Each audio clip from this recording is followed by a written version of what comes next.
Bonjour à tous, bonjour à toutes. C'est avec un grand plaisir que je vous retrouve pour cette formation sur le Windows Server 2012. Aujourd'hui, nous verrons ensemble le module 1 de cette formation intitulé Comment configurer le rôle Active Directory. Donc, pour ce qui est des modules, nous verrons 3 modules au total. Donc, le module 1 va concerner l'Active Directory. Le module 2 va nous permettre de configurer le rôle DNS et le module 3 va nous permettre de configurer au fait le rôle DHCP. Donc, pour ce qui est des tâches, nous ferons d'abord la configuration réseau. Ensuite, nous allons installer ensemble l'Active Directory, le service ADDS, et enfin, nous allons configurer ce rôle Active Directory. Voilà. Donc, le module 1.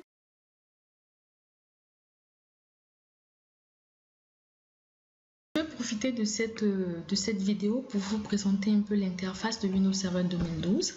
Il faut savoir que la gestion est très simple et très flexible. Nous avons déjà le premier module ici, le premier onglet, c'est le tableau de bord qui nous donne l'état des rôles, des différents rôles installés. Juste en bas, c'est écrit rôle et groupe de serveurs, donc les différents rôles installés. Si on a plusieurs serveurs, on a la possibilité de monitorer des serveurs à distance, donc plusieurs serveurs.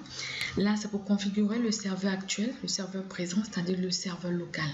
On peut ajouter des rôles et fonctionnalités ici. On peut également ajouter d'autres serveurs à gérer, par exemple ici. Voilà. Si j'ai déjà l'Active Directory qui est configuré, je peux choisir les ordinateurs, également le DNS, les noms DNS. Ici, je peux, et c'est utilisé pour ajouter, supprimer des rôles ou ajouter des serveurs.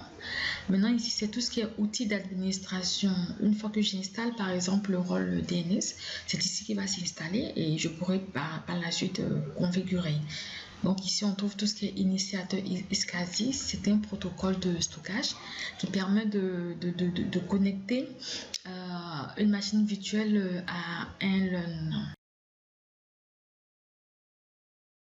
Le second onglet va nous permettre de configurer les propriétés du serveur local, telles que le nom du domaine, l'état du pare-feu et le nom de l'ordinateur.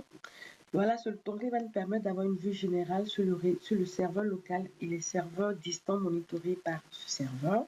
Et enfin, le dernier service va nous permettre, on verra l'utilité du service de fichiers de stockage lors de notre formation sur la virtualisation de stockage, où nous allons créer au fait un pôle de stockage à partir de plusieurs disques physiques.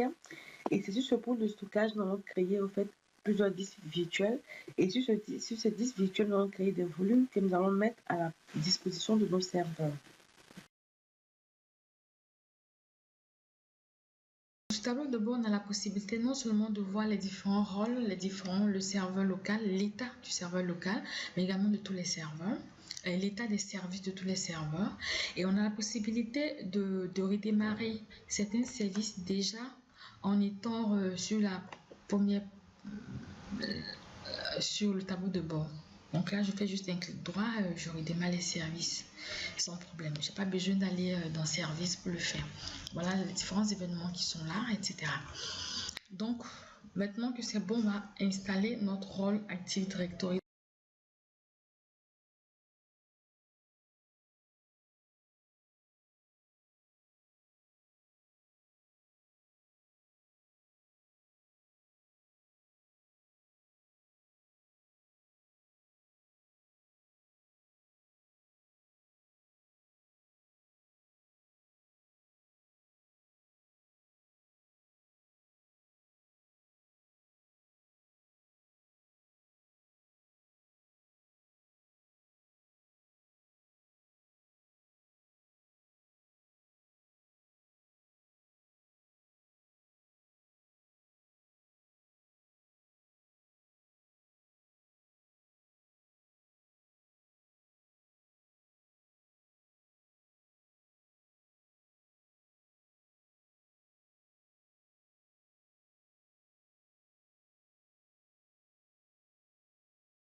Déjà, on remarque que les 3 services que j'ai redémarrés, c'est bon.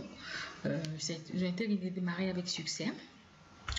Là, je vais maintenant promouvoir. Donc, l'ajout du rôle est bon. Je vais promouvoir ce serveur en tant que contrôleur de domaine. Voilà. Donc là, qu'est-ce que je fais? Je n'ajoute pas un contrôleur de domaine dans un domaine existant, ni je n'ajoute pas un nouveau domaine dans une forêt, mais je crée une nouvelle forêt. Donc la nouvelle forêt va porter le nom de notre domaine.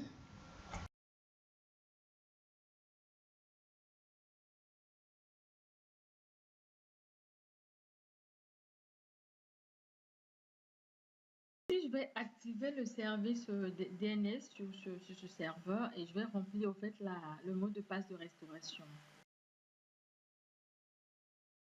Concernant l'option DNS, c'est-à-dire la délégation DNS, je ne pourrai malheureusement pas cocher tout simplement parce que je n'ai toujours pas configuré au fait le service DNS.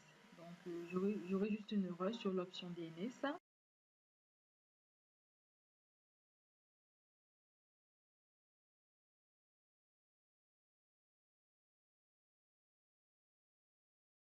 Ici, il s'agit de la base de données Active Directory. Voilà. La vérification de la configuration requise affiche une erreur concernant le type de compte utilisé. En effet, pour promouvoir un serveur en contrôleur de domaine, il faut être connecté avec un compte administrateur et non un compte invité, comme dans mon cas ici. Donc, je vais rentrer le mot de passe du compte administrateur.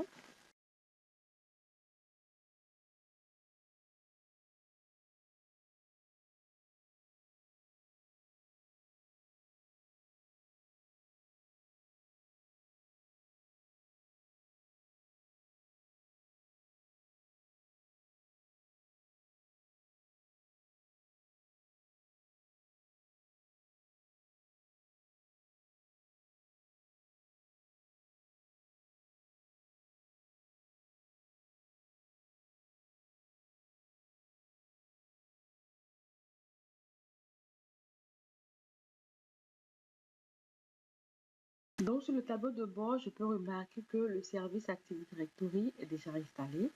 Donc, je vais reprendre malheureusement toute la procédure pour la procédure de promotion du serveur contrôleur de domaine.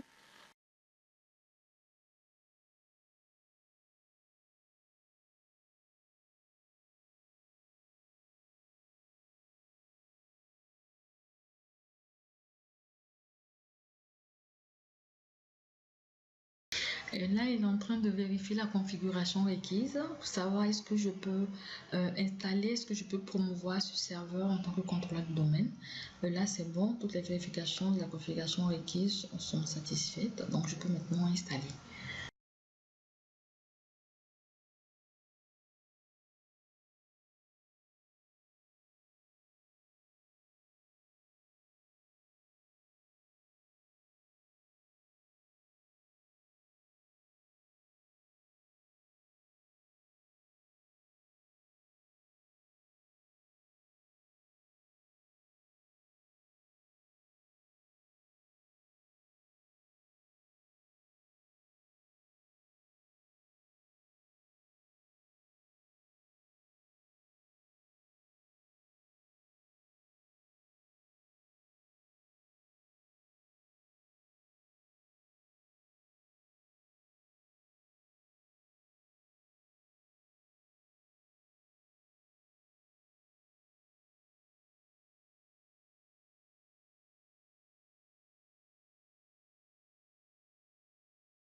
Ainsi qu'on fait notre formation, j'espère qu'elle vous sera elle vous sera très utile.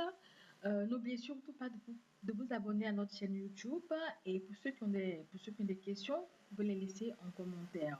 Merci.